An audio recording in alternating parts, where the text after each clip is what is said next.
नमस्कार दोस्तों, बहुत बहुत स्वागत है आपका वन स्टॉप जी के चैनल में।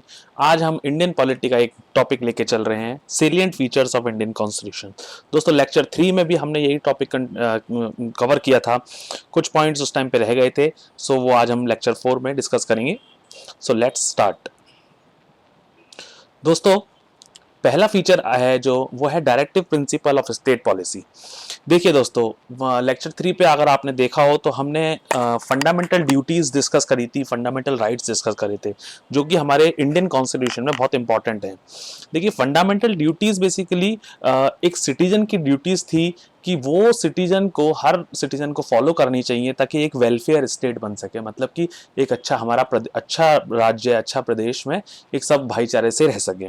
देखिए उसी तरीके से directive principle of state policies, state policies है, मतलब कि ये क्योंकि हर राज्य को, हर सेंटर को एक ऐसे डायरेक्टिव प्रिंसिपल्स लेने चाहिए। मतलब कि एक directive principle of state policy का मतलब है कि आप ये समझ लीजिए कि स्टेट को कुछ ऐसे मेजर्स लेने चाहिए ताकि सब लोग भाईचारे से रहें, सब लोग, एक वेलफेयर स्टेट क्रिएट हो।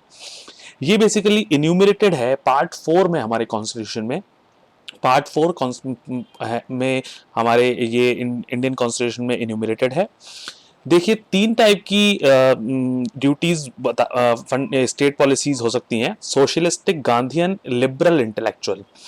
तो अलग अलग कैटेगरी में आते हैं, जैसे कि गांधीयन जो हमारी डायरेक्टिव प्रिंसिपल स्टेट पॉलिसी है, उसमें कि बेसिकली एग्रीकल्चर को प्रमोट करना चाहिए और इस तरीके से चीज़ें हैं। ये हम डिटेल में स्टडी करेंगे हमारे अपकमिंग सेशंस में। अभी आप ये देख लीजिए कि directive principle of state policy एक फीचर है इंडियन कॉन्स्टिट्यूशन का, और वो क्या चीज़ होती है कि एक स्टेट को जो कुछ मेजर्स लेने चाहिए ताकि एक वेलफेयर स्टेट बन जाए। फंडामेंटल राइट्स की तरह ये नॉन जस्टिफाइबल इन नेचर हैं। मतलब कि अगर कोई स्टेट, कोई राज्य आपको लगता है कि ये चीज़ें फॉलो नहीं कर रहा है, तो एक इंडिविजुअल उसको, उस राज्य के करस्पॉन्डिंग कोई कोर्ट में केस नहीं कर सकता कि ये स्टेट ने ये चीज़ें फॉलो नहीं कर रही, ये directive principle of state policy में इन्यूमरेटेड है लेकिन ये चीज़ फॉलो नहीं कर रहे, तो दैट इज नॉन जस्टिफाइबल। आगे देखते हैं फंडामेंटल ड्यूटीज। देखिए दोस्तों, फंडामेंटल ड्यूटीज जैसे मैंने आपको बताया लास्ट लेक्चर में भी हमने डिस्कस किया था कि फंडामेंटल ड्यूटीज वो ड्यूटीज हैं एक इंडिविजुअल की, जो कि हर एक इंडिविजुअल को फॉलो करनी चाहिए ताकि एक वेलफेयर स्टेट बने। ये चीज क्वेश्चन पूछ लेते हैं कि ये originally not present in the constitution, ये हमारे कॉन्स्टिट्यूशन में स्टार्टिंग में नहीं था फंडामेंटल ड्यूटीज। 42nd अमेंडमेंट से ये ऐड हुआ है। 10 ड्यूटीज ऐड हुई थी 42nd अमेंडमेंट में।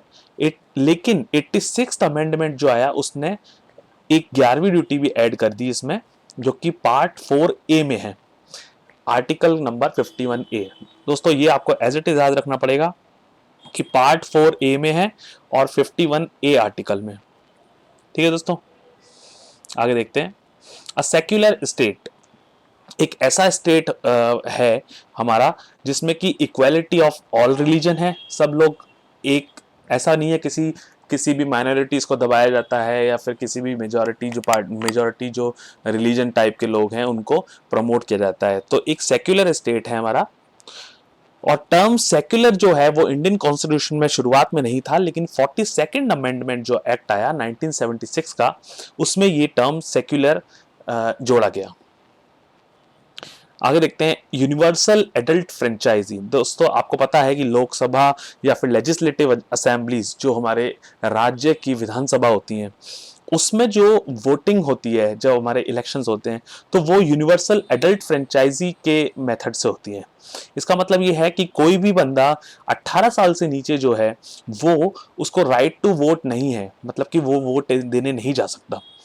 देखिए एक छोटा सा पॉइंट है जो कि आपको याद रखना चाहिए कि वोटिंग एज पहले हमारे देश में 21 साल हुआ करती थी, जो कि 61st अमेंडमेंट, कॉन्स्टिट्यूशनल अमेंडमेंट जो आया 1988 का, उसके बाद वो वोटिंग एज 18 ईयर्स हो गई।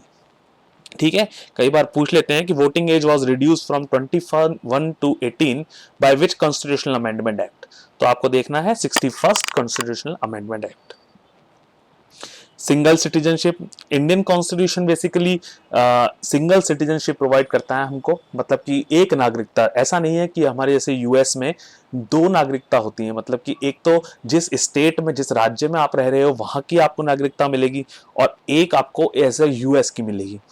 यहाँ पर कि हम जो ये जो चीज फॉलो कर रहे हैं वो है ब्रिटेन की। ब्रिटेन में भी सिंगल सिटीजनशिप का कंसेप्ट है। इंडिपेंडेंट बॉडीज, देखिए यहाँ पर कॉन्स्टिट्यूशन के तीन पार्ट्स बहुत इंपॉर्टेंट हैं, लेजिस्लेचर, एग्जीक्यूटिव एंड जुडिशरी। तो बेसिकली ये तीनों जो ऑर्गन्स हैं, ताकि ये इंडिपेंडेंट बॉडीज हैं। ऐसा नहीं है कि एक, हालांकि ये कोरिलेटेड तो हैं एक दूसरे से, बट लेकिन ये इंडिपेंडेंट है, इनकी जो फंक्शनल पार्ट है वो इंडिपेंडेंट है। लेजिस्लेचर अपना काम करती है, एग्जीक्यूटिव अपना काम करती है, और जुडिशरी हमारे बिल्कुल डिफरेंट, अलग अपना काम करती है। इमरजेंसी प्रोविजन, दोस्तों देखिए इमरजेंसी प्रोविजन हमारे जो देश में है, वो इमरजेंसी प्रोविजन का मतलब यहाँ पर ये है कि ये बेसिकली बहुत इंपॉर्टेंट फीचर है हमारे इंडियन कॉन्स्टिट्यूशन का। इसमें क्या होता है कि जैसे कि कभी हमारे देश में इमरजेंसी लग गई, आपने सुना होगा, तो इमरजेंसी बेसिकली तीन कैटेगरीज में लग सकती है। 352 आर्टिकल है जो कि नेशनल इमरजेंसी बताता है, ठीक है। 356 जो कि प्रेसिडेंट्स रूल है, और 360 जो कि फाइनेंशियल इमरजेंसी है। दोस्तों ये जो इमरजेंसी प्रोविजन का कंसेप्ट है ये बहुत ही वास्ट टॉपिक है, और हम इसको एक पूरा डिटेल लेक्चर लेंगे इस पे, इमरजेंसीज को समझने पे। तो अभी आप ये देख लीजिए 352 आर्टिकल, 356 और 360, और वो क्या क्या है, नेशनल इमरजेंसी 352, 356 प्रेसिडेंट्स रूल, और 360 फाइनेंशियल इमरजेंसी। ये एक फीचर है हमारे इंडियन कॉन्स्टिट्यूशन का। तो दोस्तों थैंक यू, इस लेक्चर में इतना ही। अगर आपको वीडियो पसंद आया तो प्लीज लाइक करिए, सब्सक्राइब करिए और शेयर करिए, और प्रेस करना ना भूलें बेल आइकन को। आपके सुझाव के लिए आप कमेंट बॉक्स में अपना सुझाव कमेंट कर सकते हैं। We'll see you in the next lecture. Thank you.